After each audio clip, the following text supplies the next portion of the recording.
Have you ever looked at a crisis unfolding around you, in your community, your country, even in your own family, and just thought, what can I possibly do? I'm just one person. Well, in a moment of absolute national crisis, an ordinary woman was asked to risk everything. She didn't feel like a hero. She wasn't powerful or prepared. In fact, she was terrified.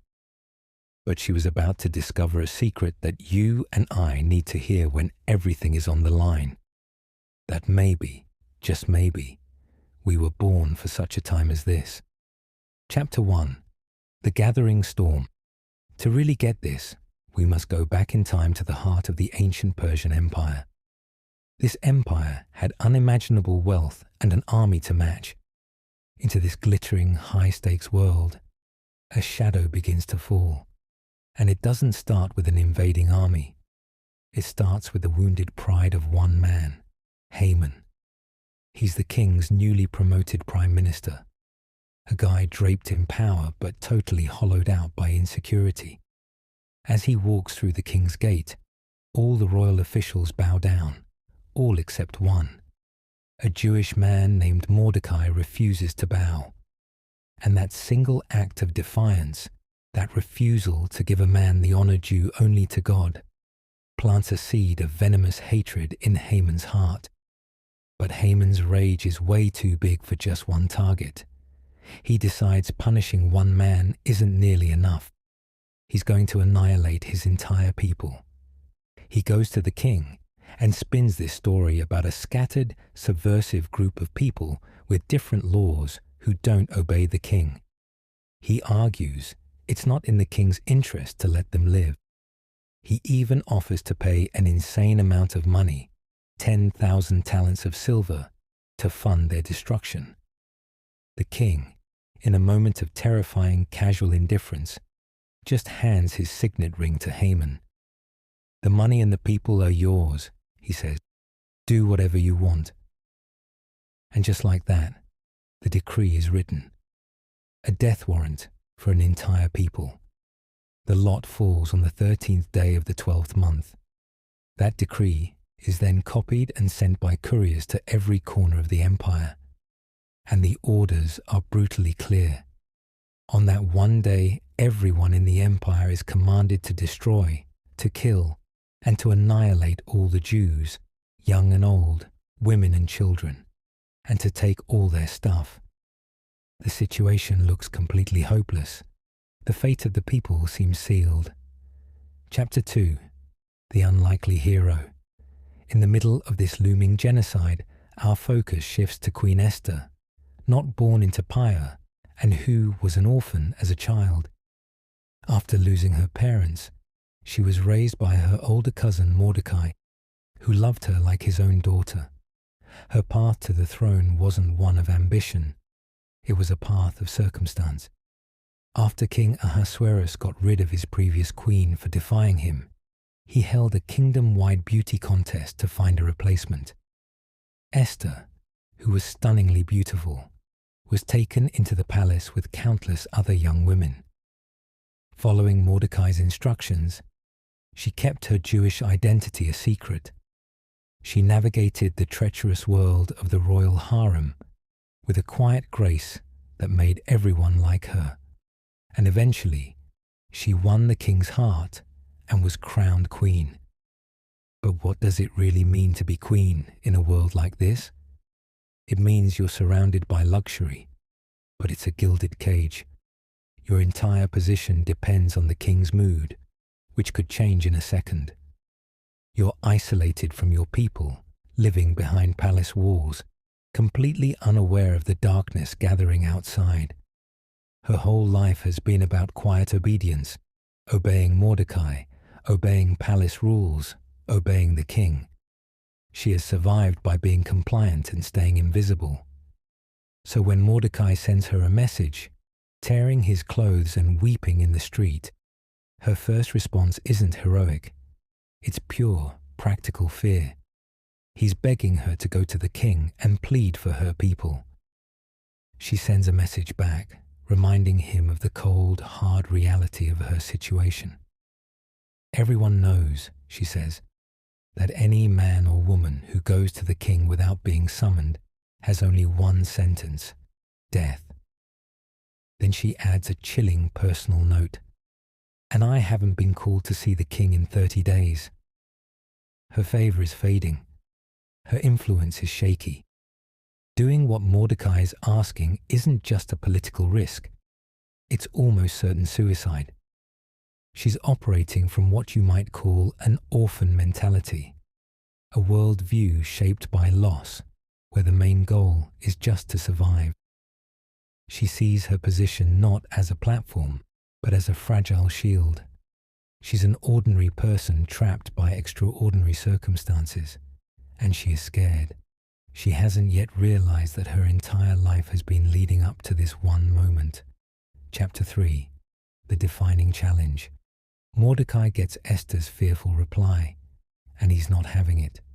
He sends a message back that completely detonates her worldview and echoes through history as one of the most profound challenges ever spoken. This is the turning point, not just for Esther, but for anyone who has ever wondered if their life has a point. First, he shatters her illusion of safety. Don't think for a second that because you're in the palace, you alone will escape.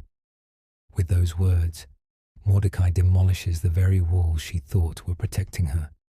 He connects her fate directly to the fate of her people, her title, her comfort. None of it can save her. The storm will reach her too. There are no special exemptions for the comfortable.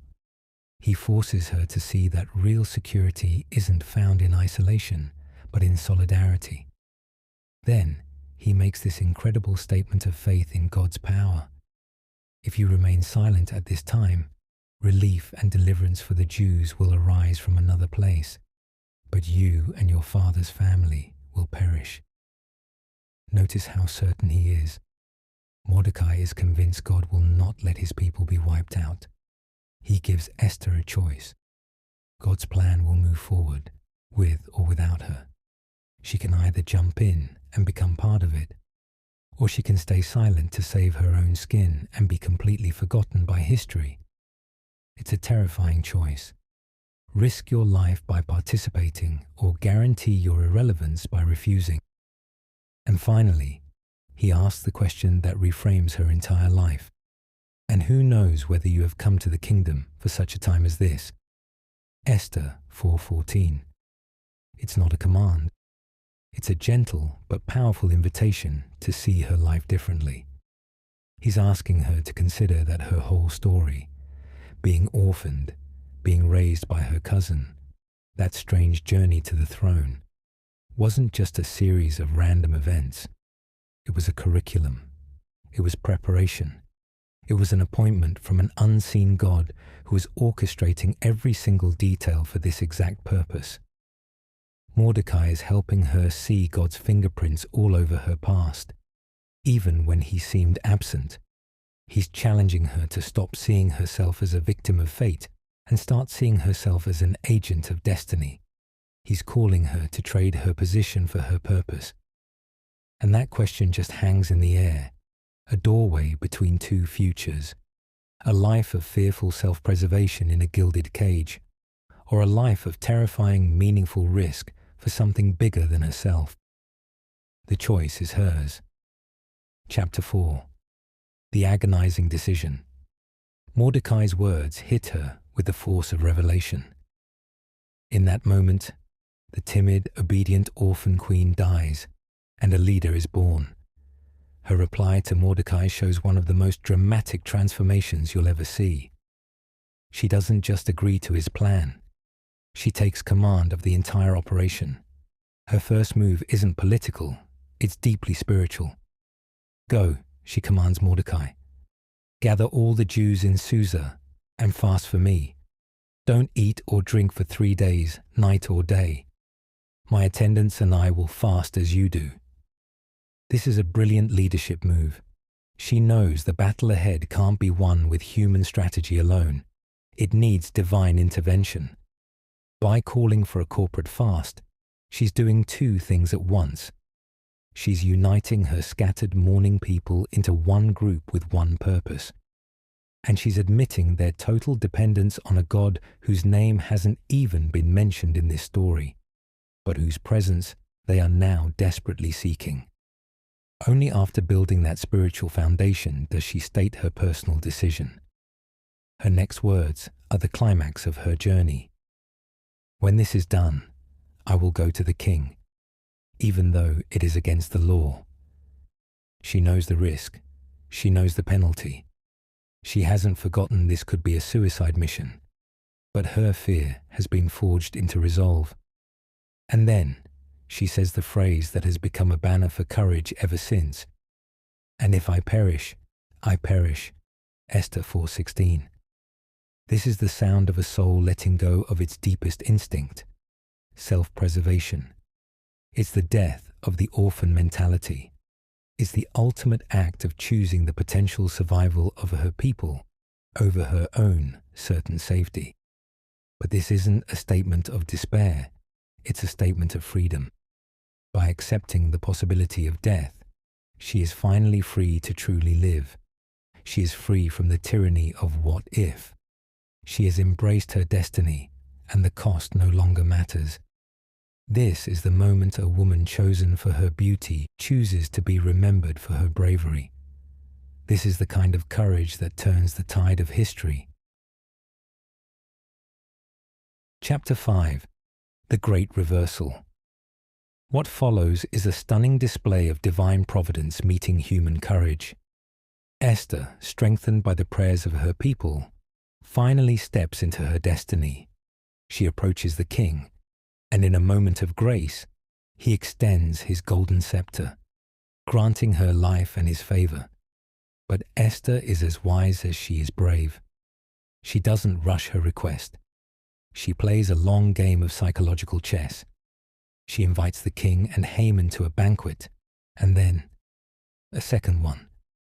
She is masterfully lulling her enemy into a false sense of security. Haman leaves that first night feeling untouchable, so consumed by pride that he spends his evening building a 75-foot gallows intended for Mordecai's execution the very next morning. But that night, the hidden hand of God begins to move in the dark. Through a case of divinely ordered insomnia, the king calls for the royal records to be read to him. Of all the stories in all the books, he hears the account of how Mordecai once saved his life and was never rewarded. The irony is like a thunderclap. The next morning, Haman enters the court to ask for Mordecai's head, but instead, the king orders Haman to lead Mordecai through the city in royal robes, proclaiming his honor. The reversal is total. At the second banquet, Esther finally unmasks Haman's wicked heart. The king's fury is ignited, and in the ultimate act of poetic justice, Haman is executed on the very gallows he built for his enemy. It is a masterclass in divine timing, proving that even when God is silent, he is never still. Chapter 6. Your time is now. The story of Esther is more than an ancient tale. It is a mirror reflecting a timeless truth about your own life. You see, like Esther, you are not where you are by accident. Your job, your family, and even your unique scars are not a random collection of events. They are an appointment. We all have our own version of the king's house, those places of comfort and security we are terrified to risk. But Esther's journey teaches us that real fulfillment isn't found in protecting our position. It's found in embracing our purpose. It's about moving past the orphan mentality of just trying to survive and stepping into the identity of an agent of destiny. You were never meant to carry this weight alone. Esther's courage was forged in community and spiritual dependence, and yours will be too. Even in seasons where God seems hidden, where you can't see a miracle or hear a voice, he is behind the scenes, weaving together coincidences and positioning you for a move you can't yet see. The challenges unfolding in your world today are not just obstacles. They are invitations to join in a work that is bigger than yourself. So look at the unique coordinates of your life and ask that defining question. Who knows whether I have come to this kingdom for such a time as this? The fear you feel is real, but the purpose for which you were created is so much greater. Your time is now. If this message resonates with where you are right now, if you feel that stirring to step into a purpose that feels bigger than you, I want you to write "for such a time as this" in the comments below. It's not just a comment, it's a declaration. It's a statement of faith that you are ready to be used by God, right where you are. Let's build a community of encouragement, right here, right now.